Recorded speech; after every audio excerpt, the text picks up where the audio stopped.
सुनाना पसंद करता हूँ, झूठ बोलने से बचता हूँ। मैं आपको 3-4 छोटी छोटी कहानियाँ सुना रहा हूँ। ये सारी कहानियाँ सच्ची हैं, 1-1% सच्ची हैं, पर मैं किसी का नाम नहीं लूँगा। जिनकी कहानी है उनका नाम नहीं लूँगा, उनकी प्राइवेसी का मामला है। पर हाँ, सच्ची कहानियाँ हैं।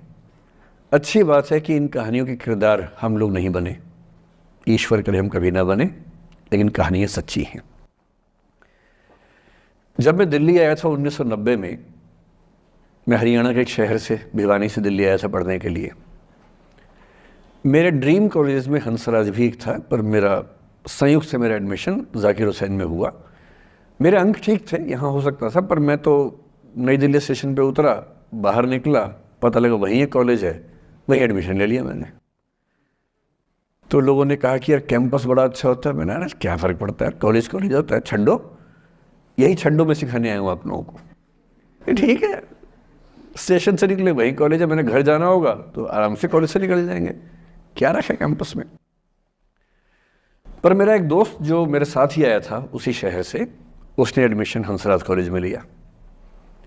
मैं और वो स्कूल के डिबेटर्स थे, डिबेटिंग में हम लोग स्कूल टाइम से काफ़ी एक्टिव थे। डीयू में आए तो यहाँ भी एक्टिव रहे। डीयू में मैंने करीब 5 साल डिबेटिंग की और मेरा ख्याल है कि लगभग 300-400 डिबेट्स मैंने जीती होंगी डीयू में, कुछ हारी भी होंगी, लेकिन मैंने खूब डिबेट, वो मेरा दरअसल दाना पानी था, रोजी रोटी मेरी वही थी कॉलेज के दिनों में। घर से पैसे मैं लेता नहीं था, मिलते भी नहीं थे, लेना क्या था, मतलब ऐसी स्थिति भी नहीं थी उस समय मेरे घर में कि मिल सके। तो डिबेटिंग मेरा रोजगार था, एम्प्लॉयमेंट था, मेरा उससे काम चल जाता था आराम से। उसका भी चल जाता था, वो हंसराज से था, मैं जाकिर हुसैन से था। हम खूब डिबेट्स में मिलते थे। अक्सर ट्रॉफी या तो हम जीतते थे या वो जीतता था, कोई भी जीते रूम पे ही आती थी, क्योंकि हम रूममेट्स थे, एक साथ ही रहते थे। वो मुझसे योग्यताओं के मामले में 21 था, बल्कि अगर वो 21 था तो मैं 15 ही रहा हूँगा या 12 रहा हूँगा, 22 या 21 तो नहीं रहा हूँगा, मुझसे बेहतर था योग्यताओं में, बड़ा अच्छा व्यक्ति था। ग्रेजुएशन के बाद मैंने एमए हिंदी साहित्य में एडमिशन लिया, जबकि बीए ऑनर्स हिस्ट्री में किया था मैंने। उसने तय किया कि वो कुछ और करेगा, प्रोफेशनल कोर्स करेगा, नौकरी करेगा, तो वो चला गया दिल्ली से। मैं दिल्ली में रहा। फिर मैं एमए के बाद तैयारी करने लगा यूपीएससी की। तब तक मैं यूजीसी जेआरएफ कर चुका था। पहला अटेम्प्ट दिया, प्रीलिम्स हो गया। मेंस मेरा 96 के मेंस की बात कर रहा हूँ, मेंस शुरू होने वाला था, 2 दिन रह गए थे। करीब 10 दिन पहले वो मेरे पास आया हुआ था दिल्ली में, मिलजुल के अच्छे से बात करके गया था। उन दिनों उसका एक प्रेम संबंध कहीं हमारी ही एक मित्र के साथ चल रहा था। हम सब दोस्त थे, तो उनमें से 2 लोगों का आपस में का अफेयर था। मुझे नहीं पता क्या हुआ, लेकिन मेरे मेन एग्ज़ाम से 2 दिन पहले रात को 12 बजे एक फ़ोन आया और ये बताया गया कि मेरे दोस्त ने फंदा लगा के अपनी जीवन लीला समाप्त कर ली है। वो दिल्ली से दूर था कहीं, और जिस व्यक्ति के बारे में मेरी राय ये थी कि उतना जीवट वाला व्यक्ति कोई हो नहीं सकता, जो जिंदगी से हार सकता ही नहीं, जिसके होने से कई लोग हमेशा जीता हुआ महसूस करते हैं, वो चुपचाप एक बंद कमरे में जिंदगी से हार गया। मैं आज तक नहीं समझ पाया कि ऐसा कैसे हुआ। बाद में टटोला, उसके पेरेंट्स से बात हुई, भाई से बात हुई, उन्होंने उसकी याद में एक सोशल वर्क शुरू किया ताकि किसी और बच्चे को ऐसा ना करना पड़े। तो जो हल्का हल्का अनुमान हुआ वो है कि शायद कुछ ऐसा था रिलेशनशिप में जो नहीं संभल पाया था, और रिश्ता टूट ना जाए इसका दबाव बहुत ज़्यादा था, और वो दबाव झेल नहीं पाया। इस उम्र में ऐसा फेज़ आता है, कई बार आता है। ये एक कहानी है, हंसराज कॉलेज से ही जुड़ी है, इसलिए मैंने सोचा कि वहीं से बात शुरू करूँ। नाम जैसा कि मैंने कहा मैं नहीं बताऊंगा, तो नाम बताने का मतलब भी नहीं। और वो जिसकी मैं कहानी सुना रहा हूँ, आप लोगों के जन्म से पहले की बात है। आप तो सब 21वीं सदी वाले बच्चे होंगे ना, जेन ज़ी होंगे आप सब लोग, तो ये तो बहुत पुरानी बात है। एक दूसरी कहानी सुनाता हूँ। मैं आपको 2-3 कहानियाँ सुनाऊंगा, फिर उन सबका सार निकाल लेंगे एक साथ हम लोग। दूसरी कहानी ये है कि जब मेरा सिलेक्शन हो गया 97 में, मतलब 96 अटेम्प्ट में पहली बार में मेरा सिलेक्शन हो गया था, मैं एक्सटेंशन लेके तैयारी कर रहा था और डीयू में मैं पढ़ा भी रहा था उस समय। तब मैं शायद डीएवी कॉलेज में था या अग्रसेन को, मैं 2 जगह पढ़ा है डीयू में, तो उनमें से किसी कॉलेज में पढ़ा रहा था उस समय में। तो उस समय एक लाइब्रेरी है कैंपस में ही, सेंट्रल रेफरेंस लाइब्रेरी, आप जानते होंगे, CRL बोलते हैं, जो विवेकानंद जी की स्टैचू है उसके सामने ही वो लाइब्रेरी है। उस लाइब्रेरी में नीचे सब बैठ के पढ़ते हैं और टॉप फ्लोर पे रिसर्च फ्लोर है जहाँ MPhil PhD वाले बच्चे पढ़ते हैं। मैं उस समय शायद PhD कर रहा था या MPhil खत्म हुई थी, वहीं बैठता था, पढ़ता था रोज़। कई दोस्त पढ़ते थे हम लोग वहाँ। हम सुबह 8 बजे लाइब्रेरी खुलते ही वहाँ घुसते थे, रात को 1 बजे निकलते थे लाइब्रेरी बंद होने के समय। तो वहाँ एक छत थी, छत पे छोटी सी कैंटीन थी जहाँ हम लोग जब जब बोर होते थे दिन में 3-4 बार जाके चाय पीते थे। चाय पी ली, बिस्किट खा लिया, थोड़ी गप्पे मार ली, वो सब वहाँ करते थे। तो वहाँ मेरे बहुत सारे दोस्त थे, उनमें से कई लोग अब बहुत सीनियर सिविल सर्वेंट्स हैं, कुछ लोग प्रोफेसर्स हैं DU में। 2 बच्चे थे मुझसे जूनियर, 3-4 साल जूनियर थे, बड़े प्यारे बच्चे थे। मुझे उस समय तक पढ़ाई लिखाई का शौक अच्छा खासा हो गया था, तो वो रोज़ मेरे साथ बैठते थे केवल बात करने के लिए। किसी मुद्दे पर बहस करनी है तो बहस होती थी, समझते थे। फिर मुझे पता लगा कि वो दोनों रिलेशनशिप में हैं, रिश्ते में हैं। दोनों ने शादी भी कर ली। उनकी योजना DU में पढ़ाने की थी या सिविल सर्विस की भी थी, शायद, पता नहीं। मेरा इंटरेक्शन बहुत ज़्यादा उसके बाद रहा नहीं उनसे, क्योंकि मैं सर्विस में चला गया था। इतने जिज्ञासु बच्चे थे दोनों, इतने जिज्ञासु कि उनसे मिलकर तबीयत खुश हो जाती थी कि हर चीज़ जानने का मन करता था उनका, हर विषय पढ़ने का मन करता था। एकदम जीवन से भरे हुए बच्चे, आंखों में चमक, ऐसे। फिर दोनों की शादी हुई तो मैं शादी में जा नहीं पाया, क्योंकि मेरा रिश्ता सिर्फ लाइब्रेरी में 1 घंटा गप मारने वाला था, उससे ज़्यादा था नहीं रिश्ता उनके साथ।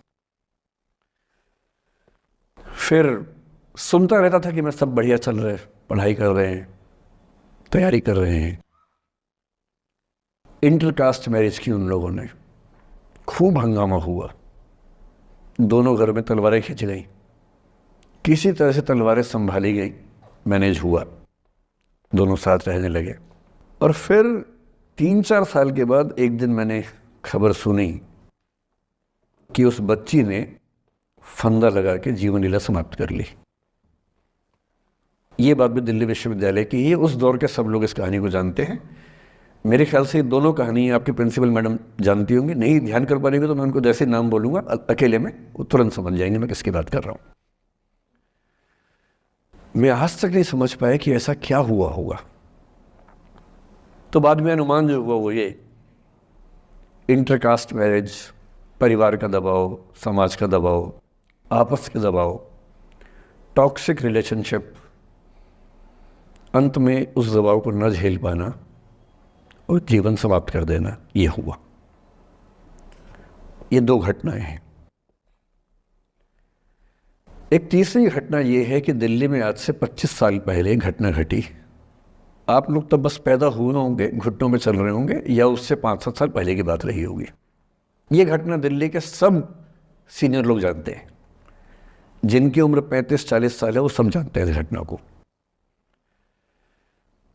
मोबाइल फ़ोन में वीडियो नया नया आया था उस समय।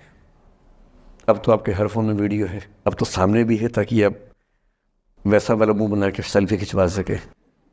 पाउट बोलते हैं ना, मैं उसको देसी भाषा में सूअर जैसा मुंह बोलता हूँ, और वैसा ही बनता भी है, क्यूट क्यूट सा सूअर जैसा मुंह बना के लोग सेल्फी खिंचवाते हैं, उसको बोलते हैं पाउट। तब तो कैमरा फ़ोन में पहली बार आया था, तब लोग अभ्यस्त नहीं थे। अब जैसे आप लोग कितने अभ्यस्त होंगे, हम भी होने लग गए। अब हम किसी से बात करते हैं तो हम ये एज्यूम करके चलते हैं कि उसने फ़ोन में कुछ ना कुछ ऑन कर रखा होगा, या तो आवाज़ रिकॉर्ड करेगा या वीडियो बनाएगा।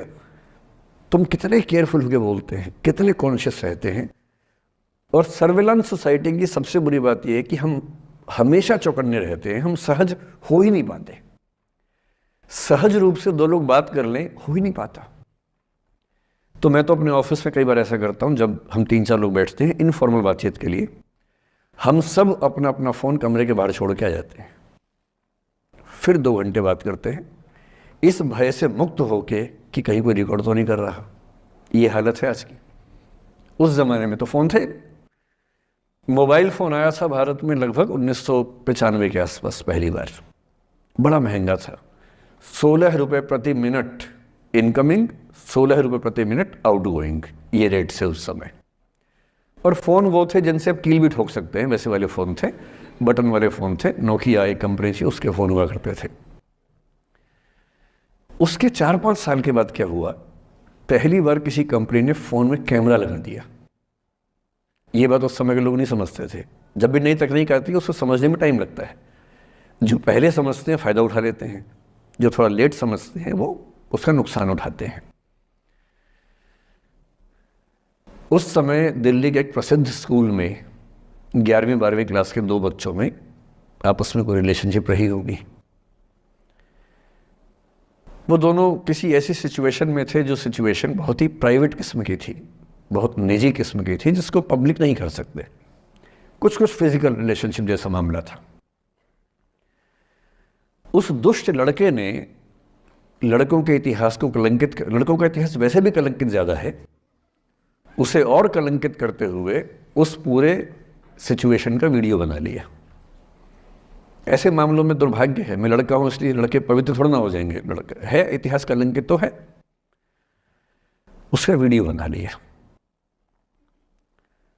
और दुष्टता का चरम स्तर निभाते हुए वो वीडियो अपने एक दोस्त को शेयर कर दिया। ये कहे कि किसी और को दिखाना मत। जैसा कि होता है अफवाहों की दुनिया में, हर अफवाह एक व्यक्ति एक को ही बताता है, ये कह के किसी और को मत बताना, और अगला व्यक्ति भी अगले को यही कह के बोलता है किसी और को मत बताना। और इस तरह से पूरे शहर को खबर होती है और सबको लगता है कि सिर्फ मुझे पता है। वो वीडियो फैल गया। नए नए फ़ोन आए थे, पर वो फ़ोन कम लोगों के पास थे, कैमरे वाले फ़ोन। तो फ़ोन से कितना फैलता, ज़्यादा नहीं फैला। लेकिन उस समय दिल्ली की एक कुख्यात मार्केट हुआ करती थी, पालिका बाज़ार, अभी भी है, पर तब वो कुछ और कामों के लिए कुख्यात हुआ करती थी। अब तो कपड़े मिलते हैं, तब कपड़ों के साथ कई चीज़ें और मिलती थी वहाँ। जैसे गंदी फिल्मों की सीडी चाहिए हो तो वहाँ मिलती थी, ग्रे मार्केट में, चोरी छिपे। इस वीडियो को सीडी में कन्वर्ट करके लोगों ने वहाँ से खरीदा, लाखों करोड़ों की संख्या में। नए नए टेलीविज़न चैनल प्राइवेट आए थे, और प्राइवेट टीवी चैनल को खबरों की भूख इतनी होती है कि वो खबर के लिए जान दे सकता है और जान ले भी सकता है किसी की। 24 घंटे इस खबर पे, इस चीज़ पर खबरें चल रही थी सारे चैनल्स में कि ये वो लड़का है जिसने ऐसा किया, ये वो लड़की है, ये वो स्कूल है, इस स्कूल की प्रिंसिपल से बात करेंगे, इससे बात करेंगे। वो जो बच्ची थी जिसकी इसमें कोई गलती नहीं थी, सिवाय इसके कि वो किसी एक लड़के से प्रेम करती थी, जो कि उस उम्र में बच्चे कर बैठते हैं। इसके लिए बहुत चिल्लपौनी बचानी चाहिए। बच्चों को आप हर बात पे अपराधी नहीं मान सकते। उस बच्चे की गलती सिर्फ इतनी थी कि उसने अपने दोस्त पे भरोसा किया, जो भरोसे के लायक था नहीं।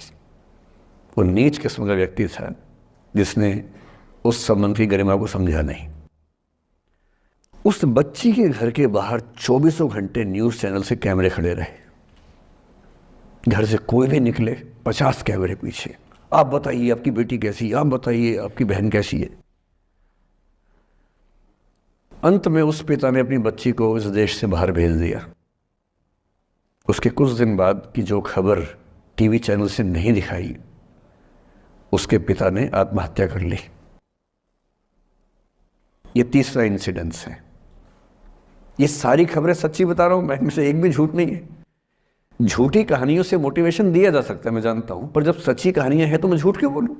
सारी सच्ची कहानियां बता रहा हूं मैं आपको। एक चौथी कहानी जो आप में से कई लोगों की होगी। मेरा एक स्टूडेंट है, सिविल सर्वेंट है, सीनियर लेवल पे है, करीब 40 साल का है। उसने आज तक शादी नहीं की। क्या उसकी शादी करने की इच्छा नहीं थी? पूरी इच्छा थी।